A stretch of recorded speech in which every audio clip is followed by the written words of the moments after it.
kata Jokowi mania pakai K di belakang apa tidak? Kenapa pakai Mania, Kenapa pakai K? nggak Mania pakai saja. K.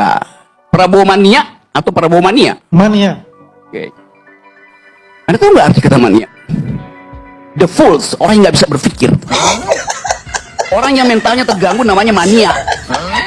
Itu istilah psikologi. Lain dengan Jackmania, orang yang memang membangkitkan semangat karena olahraga. Dalam politik, seorang mania itu seorang bangsat. Enggak? Terus saya mau terangkan Dalilnya dari mana Pak untuk dalilnya dari mana mengatakan itu secara psikologi? Saya terangin ya. Ya. Kata dasar dari mania di dalam bahasa Greek artinya mereka yang kacau mentalnya. Cari di Google, jangan ChatGPT. Cari. Siapa terangin sama saya? Tapi saya ingin meluruskan ini. Apa yang Kalau bilang Jokowi mania dan Persija mania. Oh, Persija itu saya mania pada Persija loh. Oh jelas karena itu Kami juga sebagai relawan. Yes. Ya, sebagai relawan juga sama dengan Bung Rocky. Ya, pada kan? orang, lu mania pada orang aja lu sakit jiwa. Kita gak mania pada orang. Jokowi itu aja sekedar nama. Astaga. Ya kan? Kita gak bisa dengan mengatakan bahwa itu. Enggak arti kata mania. Coba itu dulu. Nanti saya cari di Google. Ya cari dulu sekarang. Kau carikan aja Google. Ini dulu. Adian bacain coba mania artinya. Mania adalah kekacauan pikiran yang hebat, kegilaan, penyakit jiwa, keinginan yang berlebihan atau tidak masuk akal, gara gila yang Yes. ya Emang ini, itu. ini kata Google ya. Iya. Itu pentingnya belajar itu loh. Jangan asal pakai nama tuh ngaco. Oke, mau gue lanjutin lagi. Lanjutin. Membela Jokowi ya. Kan ini kan sudah selesai dengan Prabowo. Jadi ini. tidak lagi Tapi membela ketika Jokowi. itu, Oke. ketika ya, Oke, ketika tidak. Yes. Jadi Anda tidak lagi membela Jokowi? saya masih membela Jokowi yang benar. Kalau itu salah, kita juga katakan salah. Anda membela Prabowo? Jelas itu saya bela Prabowo. Anda ngerti siapa Jokowi? Jelas kami juga Anda ngerti mengerti. siapa Prabowo? Kita mengerti Prabowo. Maka berlakulah dalil ahdian. Anda bisa menjawab lah. Logik sih begitu. Tidak ada yang namanya adu domba, Bung Rocky. Bukan adu domba, dalilnya Adian bilang begitu. Dan itu dalil di mana-mana. Satu kalimat saja. Tidak mungkin seorang hamba mengabdi pada dua tuan. Bos, Dia akan lebih mencintai yang satu daripada yang lain. Kita Sudah ini itu bukan hukumnya. menghamba. Makanya pertanyaan Bung Rocky tadi, lu ke Jokowi apa ke Prabowo? Karena lu punya dua tuan. Nah, orang yang selalu tampak punya dua tuan itu punya potensi lebih besar daripada yang satu tuan untuk menciptakan adu domba. Kira-kira gitu Bung Rocky ya? bagaimana menciptakan adu domba? Kita kan nggak ada di dalam lingkungan istana. Undang perlindungan data pribadi. Ada undang-undangnya. Undang-undang perlindungan data pribadi. Nomor berapa? Ah, ntar. Baca lagi. Saya yang buat. Saya Nomor ada 27 tahun undang-undangnya. 2022. Tidak ngatur soal ini, Mas. Ntar. Saya ikut merancang undang-undang perlindungan data pribadi. Oke. Undang-undang keterbukaan publik nomor 14 tahun 2008 pun saya ikut Nah, merancangnya. kalau memang Anda, Mas Roy, yang membuat Iya. undang-undangnya, Anda harus ngerti. Ini nggak masuk ijazah itu. Paham nggak pasal berapa ya? Ayo berapa? Paham nggak Baca pasal lagi. Pasal 65. Iya. Tidak Apa? masuk. Tidak masuk. Gini. Ijazah itu. Pasal 65 itu ya KTP, KTP ijazah, masuk. Kalau KTP masuk karena ada NIK-nya, KTP, itu bisa digunakan ijazah, untuk dokumen-dokumen Ijazah pribadi enggak. itu Ijazah masuk di dalam perlindungan data pribadi. tidak, Mas. Yang seseorang itu ya berhak demi hukum untuk melindungi datanya itu. Jadi kalau ada pihak tertentu yang menggelar kayak tadi itu, nunjukin ke publik lalu membanding-bandingkan seperti penyidik, itu di pasal 65 Coba disebutkan. ancaman pidananya 5 tahun atau denda 5 miliar. Bukan, tadi kan ada perbedaan. Ijazah tidak termasuk, ijazah termasuk. Ijazah Termasuk masuk. dari mana? Coba mana kalimat ijazah di situ? Tidak ada kalimat Coba mana ijazahnya. kalimat ijazah di situ? Kalimat Ijazahnya mana, Mas? data pribadi. Data ijazah nggak masuk data pribadi. Kalau Data KTP pribadi. disebutkan. Enggak. Ijazah itu data pribadi tidak. Tidak. Gini. Tidak. Gini Kalau ya. KTP disebutkan. Baca undang-undang aja nggak bisa. Jadi gini aja. Sama Jokowi sudah turun, tapi kejahatannya masih hidup. Itu soalnya. Jadi apa ya peran kami hari ini? Bukan lagi turunkan, penjarakan. Nah kalau siksaan itu tidak dijawab dalam 2 minggu ke depan, maka saya bikin analisis bahwa ada sesuatu yang sedang bergejolak yang akan muncul dan tidak bisa lagi didiskusikan. Parlemen jalanan. Saya hanya minta supaya kalau ada demonstrasi mahasiswa, masyarakat sipil, aparat jangan cegah itu. Aparat justru bisikin aja pada Wakil Presiden.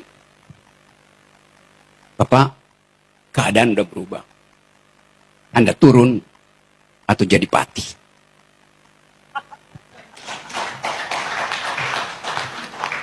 Itu menyelesaikan banyak hal. Lebih efisien daripada minta proses DPR, kirim ke Mahkamah Konstitusi, balik ke MPR.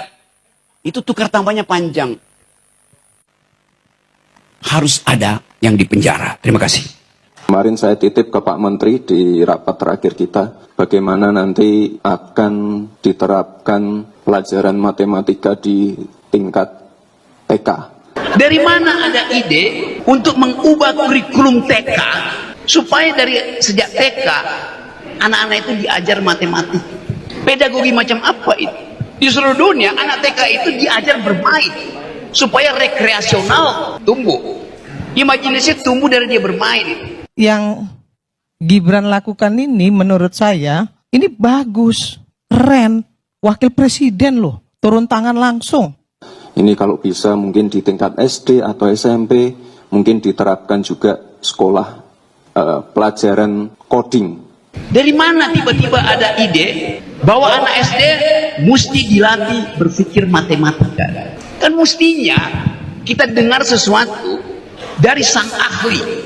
Ketika anak baru masuk SD, jangan mereka ajarin baca tulis, bahasa Inggris, matematika dan sebagainya, jangan dulu, tapi mereka belajar tentang etika. Saya pendekatannya psikologi sebenarnya dalam konteks ini.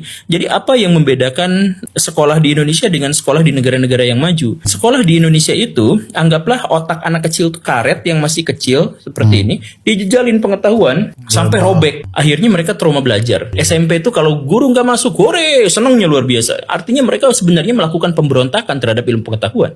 Yang Gibran lakukan ini menurut saya ini bagus. Ini terobosan yang luar biasa kalau dijalankan sesuai dengan tupoksinya. Keinginan, proposal, program yang diucapkan oleh si fura-fura faham. Fura-fura faham, fufu faham. Padahal sebetulnya beliau kegiatannya bermain-main. Main Tamiya, main figur-figuran. Ini seseorang pembesar bermain Lego. Waktu dikumpulin dari kantornya, itu mainan ternyata semua. Masukin kardus. Mas, Legonya nanti dibawa ke kantor Jakarta juga, Mas? Apa? Legonya dibawa ke kantor Jakarta juga? Enggak, ini biar dibawa anak-anak. Mas, tangannya mau dibagi nggak, Mas? Apa? Tangannya tuh. Yang dibakar, Mas. Pagi juga bukan ke kita, Mas.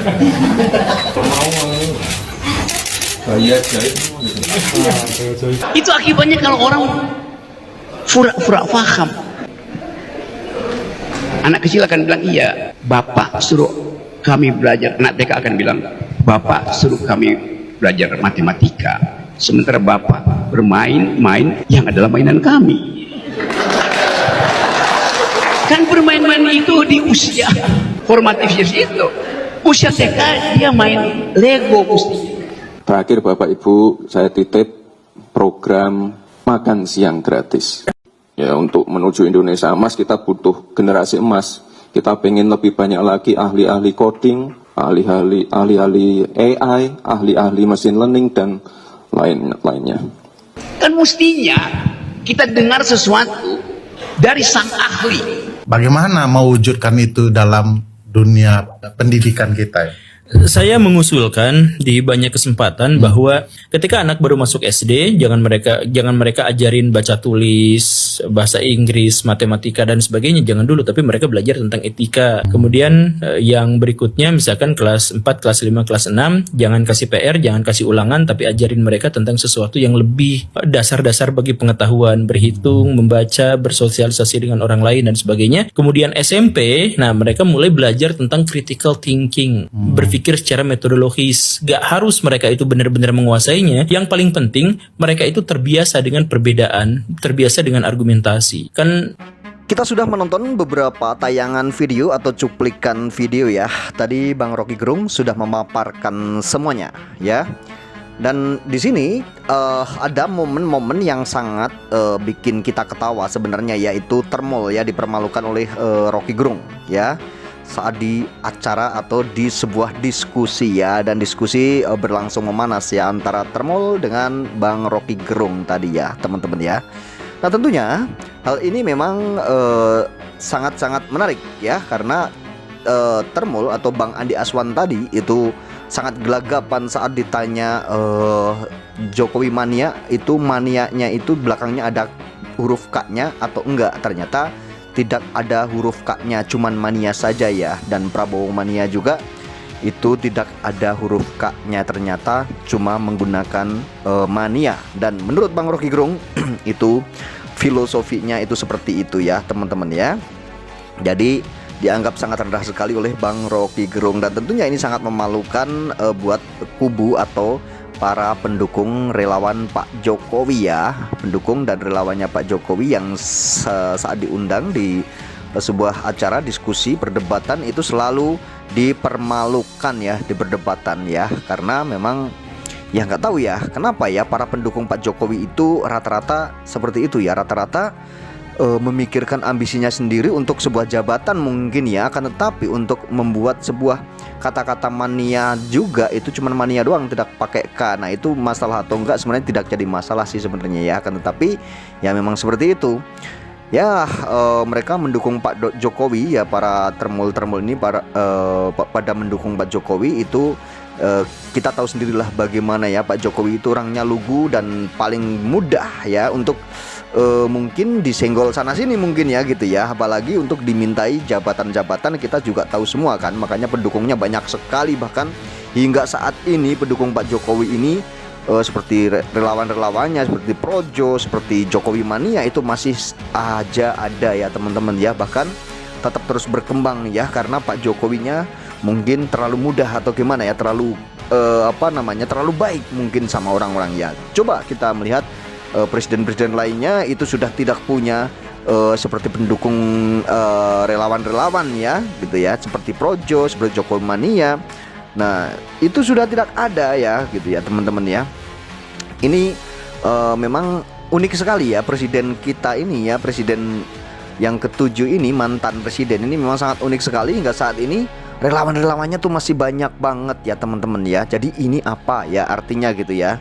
Banyak sekali yang berkomentar bahwa Projo itu bubarkan saja katanya gitu ya, dan tidak penting lagi. Akan tetapi kita tidak tahu ya kenapa ya ini masih seperti ini ya. Bahkan seakan-akan Pak Jokowi ini orang yang masih berkuasa gitu ya, padahal sudah lengser, sudah paripurna ya, tugasnya menjadi presiden ini sudah paripurna gitu ya. Kan tapi seperti masih berkuasa saja, dan para pendukung-pendukungnya ini semakin merangsak mendukung Pak Jokowi, bahkan semakin mendekat Pak Jokowi. Dan sekarang ini yang lebih menggemparkan ya, katanya Projo ini ya dengar-dengar ingin mendukung Pak Prabowo. Nah ini apakah sebuah hal yang tidak baik untuk nanti Pak Prabowo ya gitu ya, untuk katanya mau gabung ke Gerindra gitu ya teman-teman ya. Nah ini Pak Prabowo juga harus hati-hati ya dengan hal ini ya teman-teman ya. Dan tentunya kalau masyarakat yang kita lihat di komentar video, setiap ada video Projo, video-video yang berkaitan dengan relawan-relawan Jokowi, ini sudah tidak pas lagi dan tidak ada dukungan-dukungan untuk ke hal yang itu ya, karena memang tugas Pak Jokowi sebagai presiden ini sudah selesai kan gitu ya, sudah selesai, ngapain masih ada relawan-relawannya gitu ya. Jadi menurut saya juga ini sudah tidak penting sebenarnya ya, untuk relawan-relawan ini sudah tidak penting ya. Memang untuk menurut para relawan-relawan Jokowi atau Projo ini untuk mendukung Pilpres 2029 ya. Tapi apa gitu urgensinya di negeri ini gitu ya. Sedangkan kayak Pak Prabowo itu sebenarnya sudah tidak butuh dukungan ya. Pak Prabowo itu sudah kuat banget ya, dari partai Pak Prabowo saja itu ya, dari Gerindra saja ini sudah nomor 1 ya. Sekarang ini sudah unggul gitu ya, hampir unggul gitu ya, bener-bener unggul. Akan tapi kenapa Projo mengatakan mendukung ya gitu ya Gerindra kayak gitu ya. Sudah tidak perlu dukungan sebenarnya, kayak Gerindra, kayak Pak Prabowo ini sudah kuat dan sudah sangat diakui oleh masyarakat, bahkan banyak sekali masyarakat yang mendukung Pak Prabowo. Akan tetapi bukan berarti mendukung Pak Prabowo tapi mendukung Gibran tidak ya, karena memang kalau kita lihat si Gibran ini memang ada sebuah polemik yang membuat masyarakat sekarang ini menjadi gaduh, yaitu cacat konstitusi katanya gitu, dan apalagi jasanya saat ini sedang dipermasalahkan.